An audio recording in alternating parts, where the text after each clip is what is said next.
everyone, my name is Caitlin Sheffy. I am a licensed life and health insurance agent in 47 states.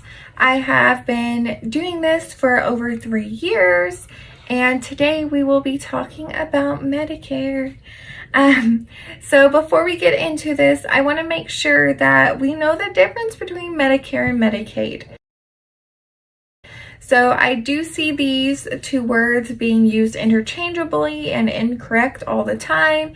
And while it doesn't seem too big for you, you can really confuse your providers, billers, insurance agents, and everyone above. Because they are completely two different. Sometimes they do work together. So we kind of need to know what you're really on. So first, we're going to go quickly over Medicaid, and then we'll get that out of the way. So first, Medicaid, and in some states it's called something different. There's TennCare, there's Medi-Cal, crazy because it's spelled medical, but Medi-Cal, these are state-funded programs for people low income. These normally will pay everything with you, including, no premium, things like that. Normally you get from the Health and Human Services, things like that. So that is Medicaid. Now, Medicare is for individuals 65 and older. This is not a free program from the government. You do pay into it when you're, making your paychecks, your taxes, you see Medicare. That's what that is. There are times people under 65 get on Medicare. We'll kind of dig into that here in a second. But Medicare, think of 65 and older, retirement. Sometimes Medicare and Medicaid can work on top of each other. For example, someone 65 and older that is also low income, Medicare and Medicaid would work together.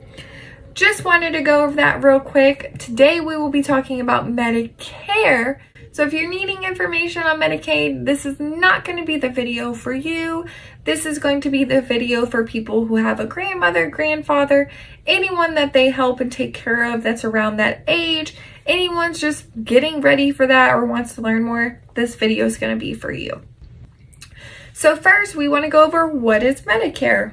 Federal program. This is offered for individuals 65 and older, sometimes under. If you have a qualifying disability or you've been on disability long enough, they will put you on Medicare.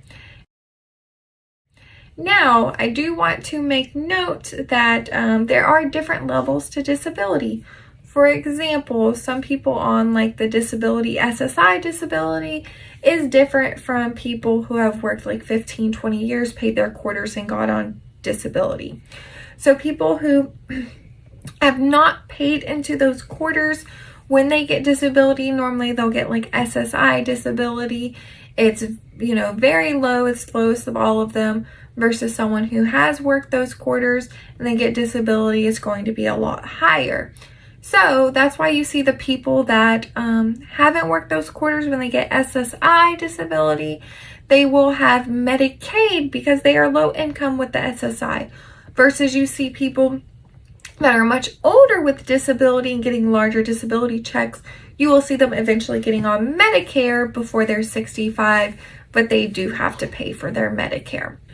Why should you consider Medicare? There's a couple of reasons why you would consider Medicare at 65. Normally, it's the cheaper option. Normally, when you turn 65, there's not a whole lot of options.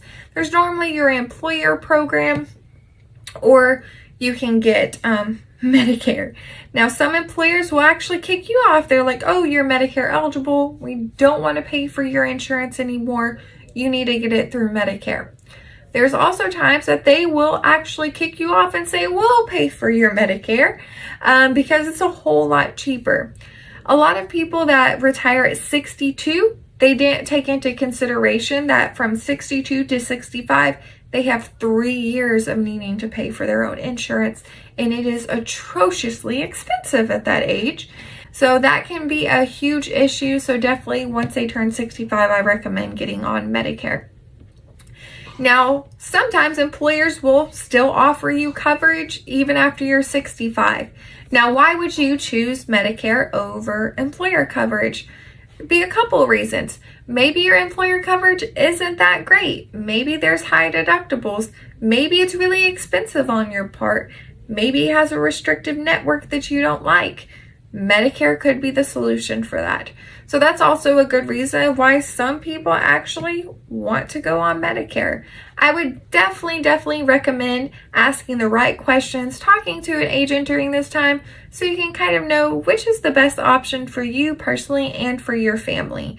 There's no reason to get on Medicare if it doesn't make financial sense to you and it's not a better option compared to what else you're offered. This is a term that is used a lot, and it seems like unless you're really into insurance, you don't know what I mean when I say that something is covered. It's okay if I fell for it too. So a lot of times when insurance agents will say something's covered, the consumer, you assume that means 100%, but we do not mean that, and no one actually means that. So when I tell you, yes, that service is covered, yes, that's covered, yes, that's covered, that does not mean it's covered 100% or that they're even going to cover a lot of it. It's just a service that does fall under that plan that plan will help with, or they'll give you a discount for. I just want to make sure that when I say things are covered, you're not misunderstanding that as me saying that it's covered 100%. Because if something is covered at 100%, normally I'll tell you right off the bat. Now, I do want to make sure that you are, when the time comes to enroll in things, and I would say 4 or 5 months before you turn 65, talk to an agent about these enrollment periods. You do not want to procrastinate. You do not want to get behind, because there are so many penalties associated with Medicare and so many restrictions that you just really don't want to play around with these, and just have an agent on your side to make sure that you are getting these things submitted and taken care of, and make sure they really listen to you. I'm really great at it, but you don't have to choose me. I do want to thank you so much for joining my video and watching. I hoped I helped. I hope I educated. I hope you came in here and learned something that you didn't know, and you left just a little bit more smarter about Medicare. If you have any questions, feel free to reach out. I hope you love this video. I hope you love me, and just subscribe, like, all of that jazz. And I hope to answer your questions. If y'all need me to help you get a Medicare and You book, feel free to reach out. I'm more than happy to send you that information over on how to do that. But anyways, y'all have a fabulous day. Thank you so much for everything, and y'all have a great day. Bye.